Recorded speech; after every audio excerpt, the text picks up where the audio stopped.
Dobbiamo aprire questa nuova settimana con una notizia che arriva dall'Ogliastra, precisamente da Barisardo, perché durante la serata di sabato, quando stava festeggiando nel comune ogliastrino il carnevale, Marco Mameli, un giovane di 22 anni di Ilbone, è stato ucciso a coltellate durante una rissa. Probabilmente questo è quello che viene raccontato oggi sulla Nuova Sardegna, pagina 2 e pagina 3, da Valeria Genofiglio, nell'articolo che meglio ricostruisce, a mio avviso, quello che è avvenuto nello scorso fine settimana. Tra le persone coinvolte nell'aggressione anche Andrea Contu, suo compaesano e amico che si trovava con lui e che è stato ferito anche lui a colpi di coltello, riportando però soltanto dei punti di sutura e quindi riuscendo a sopravvivere. Nella ricostruzione che è stata fatta sull'Unione Sardo Ginedicola, che dedica anche lei l'apertura a questo episodio, pagina 2 e pagina 3, negli articoli a firma di Roberto Secci e di Simone Loi, la Nuova Sardegna aggiunge un elemento che manca, ossia quello dell'assassino, che in questo momento si troverebbe in fuga, ma ci sono degli elementi, delle testimonianze che sono state raccolte dagli inquirenti in questi 2 giorni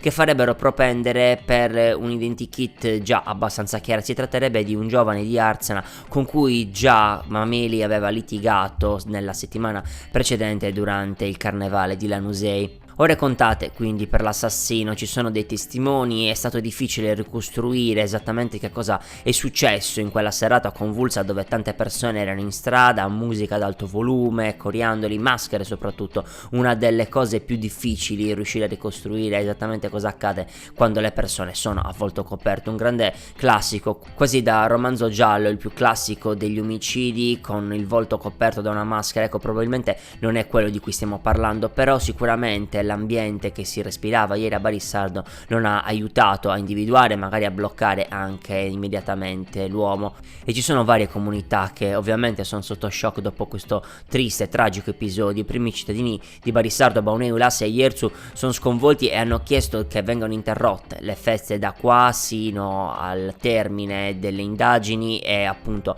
anche i primi cittadini saranno presenti alle esequie. Sui giornali oggi leggerete tantissimi commenti in merito al fatto che nelle feste c'è troppo alcol, c'è troppa difficoltà a riuscire a gestire situazioni di caos, però ecco, in una fase in cui ancora non è ben chiaro cosa sia successo, meglio astenersi da questo. L'unica cosa che forse ha senso commentare è il fatto che un assassino, una persona che ha appena commesso un omicidio, sia riuscito a scappare da un paese, probabilmente protetto dalle persone che erano con lui, che l'hanno sicuramente aiutato a fuggire, a mettersi in salvo. Probabilmente in questo momento ha trovato rifugio in qualche posto dove può stare al sicuro. Ecco, forse è questo l'aspetto su cui bisogna riflettere di più, sull'omertà strisciante che emerge ogni volta che accadono delitti, ogni volta che accade un fatto di sangue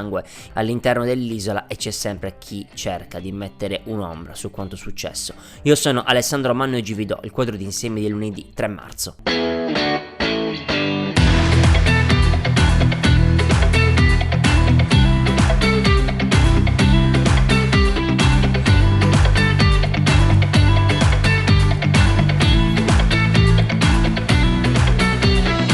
Buongiorno a tutti e tutte voi all'ascolto e ben ritrovati in questo nuovo appuntamento con Quadro d'Insieme, la rassegna stampa che ogni giorno legge insieme a voi i principali quotidiani dell'isola e vi racconta le notizie più importanti che riguardano la Sardegna. Un buongiorno anche agli ascoltatori e alle ascoltatrici di Radio Calaritana che ci possono ascoltare sia in FM, in radio oppure in streaming sul sito di Radio Calaritana. Se volete, queste e le altre puntate sono sempre disponibili sul nostro canale Spotify e YouTube di Tok Tok Sardegna. Cambiamo un po' discorso, perché per fortuna questo fine settimana non è stato soltanto all'insegna della tragedia, perché in tanti luoghi dell'isola si è festeggiato il carnevale. Oggi trovate grandi spazi nelle pagine dei giornali proprio per raccontare le tradizioni secolari legate al carnevale in Sardegna. Oggi Pietro Marongiu, pagina 4 e pagina 5, sempre sulla Nuova Sardegna, infatti racconta che cos'è stata la Sartiglia ieri ad Oristano, con la giostra del gremio di San Giuseppe, del gremio dei contadini, che ha portato a casa 18 stelle nella corsa a cavallo, appunto nella discesa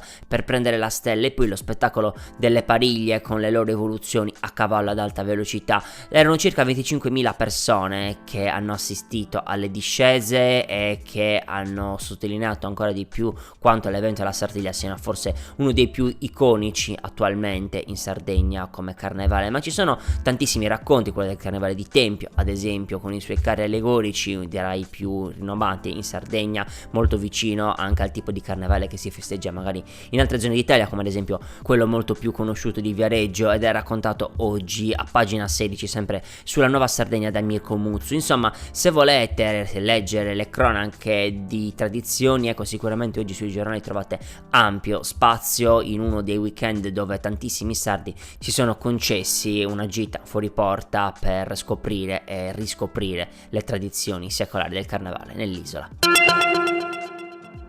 E lasciamo quindi lo spazio dedicato al carnevale e riapriamo quello della politica, perché come ben sapete in questi giorni in discussione in Consiglio regionale la riforma della sanità, e a pagina 4 sulla Nuova Sardegna Lorenzo Piras fa un po' il punto sui malumori soprattutto all'interno della maggioranza di centrosinistra, perché una delle caratteristiche di questa riforma è che anche all'interno della maggioranza che la propone ci sono delle frizioni, ci sono punti di vista differenti, e però l'accordo, come raccontato da Piras, sull'Unione Sarda dovrebbe reggere all'interno della maggioranza. Da parte dell'opposizione di centrodestra non c'è stato nessun tipo di apertura nei confronti di questa riforma, che è stata considerata e definita più volte come inutile, che non risolve i problemi reali dell'isola, come affermato anche oggi dal consigliere regionale dei riformatori Umberto Ticca. Ma sono in tanti che si sono espressi contro, ovviamente Paolo Truzzo tra tutti, che guida un po' l'opposizione se vogliamo in consiglio regionale, ma ci sono anche le voci all'interno della maggioranza dove si dice che un accordo, comunque un equilibrio intorno al testo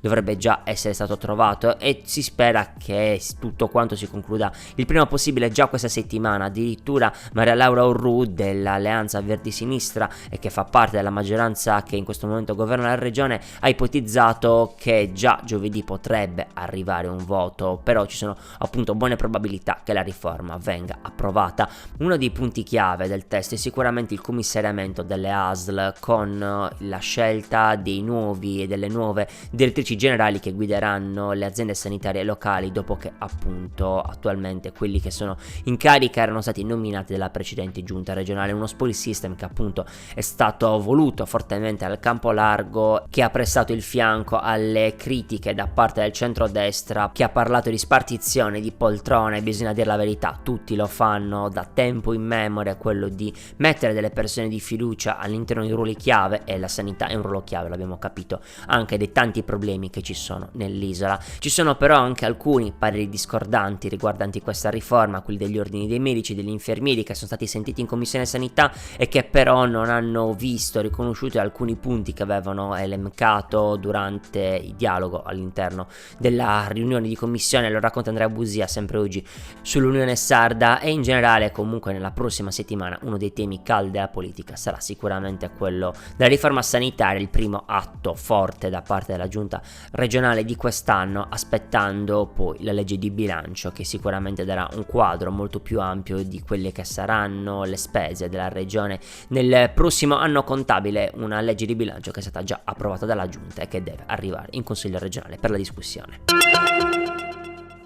Rimaniamo a parlare di politica, perché è già tempo di elezioni. Come sapete, lo scorso anno sono andati al voto i comuni di Cagliari, Alghero, Sassari, tra quelli principali, e a breve andrà al voto anche il comune di Nuoro dopo le dimissioni del precedente sindaco Andrea Soddu. Pagina 17 sulla Nuova Sardegna, Luciano Piras racconta dell'accordo molto vicino all'interno della coalizione di centrosinistra per il nome di Emiliano Fenu, deputato del Movimento 5 Stelle, che sarebbe la persona designata a concorrere per la carica di sindaco. La corsa a Nuoro è importante per tanti motivi, sicuramente quello perché è la città di Alessandra Todda, è la città del capogruppo in consiglio regionale del Partito Democratico Roberto De Riu. Insomma, ci sono numerose persone di rilievo all'interno del campo largo che hanno interesse che a Nuoro si vinca e il campo largo si possa in qualche modo confermare anche nel capoluogo barbaricino, dopo che ha avuto successo sia a Cagliari che a Sassari sia ad Alghero, confermando un trend positivo che viene dalla vittoria appunto della stessa Alessandra Todda alle elezioni regionali dello scorso anno. Tuttavia ci sono delle remore all'interno del campo largo per via della presenza all'interno dei progressisti di due esponenti della precedente giunta di Andrea Soddu, che durante le regionali hanno sostenuto Renato Soru, quindi contro il centrosinistra, un malessere che covava dopo le dimissioni del precedente sindaco durante tutto il periodo del commissariamento e appunto la presenza di ex sogdiani, così sono definiti, sulla Nuova Sardegna all'interno della coalizione ha fatto storcere il naso a molti, però si dovrebbe appunto arrivare a una convergenza tra i vari nomi, anche tra quelli delle liste di Uniti per Todd ad esempio, che ha un peso anche in consiglio regionale. Insomma, si dovrebbe arrivare alla convergenza di un nome, probabilmente quello di Feno, che darà quindi al centro-sinistra un vantaggio anche dal punto di vista del tempo per avviare la campagna elettorale e provare anche a vincere e ottenere lo scranno di primo cittadino all'interno del capoluogo barbaricino.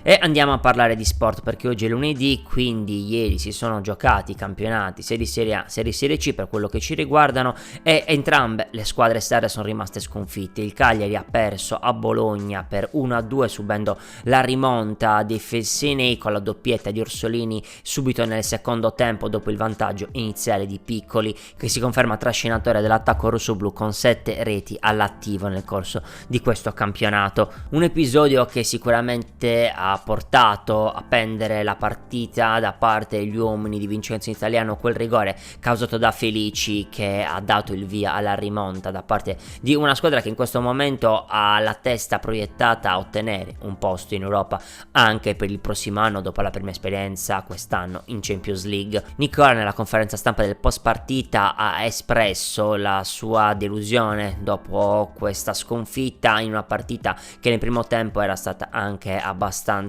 ordinata da parte dei rossoblù. Voglio più bava la bocca, così racconta Nicola, ed è titolato 131 nell'articolo a firma di Francesco Aresu inviato appunto a Bologna, e c'è la volontà da parte del tecnico di trovare un modo per essere più competitivi anche con le squadre che giocano un calcio sicuramente molto più frizzante rispetto a quello dei rossoblù e che hanno obiettivi sicuramente più importanti. Probabilmente è mancato quel bagno di umiltà, come è stato definito oggi, sull'Unione Sarda, che aveva permesso alla squadra sarda di strappare il pareggio a Bergamo, uno dei risultati di rilievo di questa stagione dopo i pareggi a Milano, a San Siro contro il Milan e il pareggio allo Juventus Stadium contro la Juventus nel girone d'andata. Adesso nella prossima turno di campionato sfiderà il Genoa a 31 punti, che è in un trend positivo e che dista soltanto 6 punti dagli uomini di Davide Nicola. La classifica però non è ancora compromessa, il Como ieri ha perso contro la Roma e quindi risulta molto vicino ai rossoblù, che mantengono una distanza di 3 punti dal penultimo posto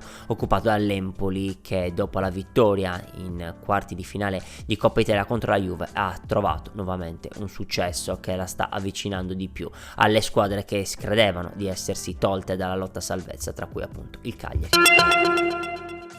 E spostandoci nelle parti alte della classifica, però andando in Serie C, nel girone B la Torres ha perso nello scontro diretto contro la Ternana per 3-1 a Liberati, in una sfida che era molto importante per tastare le ambizioni di promozione degli uomini di Greco. I rossoblù sassaresi sono andati subito in vantaggio il primo minuto del primo tempo con gol di Zecca, ma poi nel corso della partita hanno subito la rimonta con le reti di Curcioloi e Capuano appunto della Ternana, che hanno ribaltato la partita. Una sfida che era fondamentale appunto per tastare, come detto, le ambizioni di promozione diretta, perché la Virtus Entella ha vinto ieri a Pesaro per 0-1 e quindi si conferma ancora prima in classifica, portando però a +8 il vantaggio con gli uomini di Greco. Nella prossima sfida in casa contro l'Eniago Salus, ultima in classifica, sarà fondamentale portare a casa i 3 punti e sperare a questo punto in un passo falso o di terreno di Entella, in vista anche del prossimo scontro diretto proprio con la capolista ligure che sta guidando il girone B di Serie C.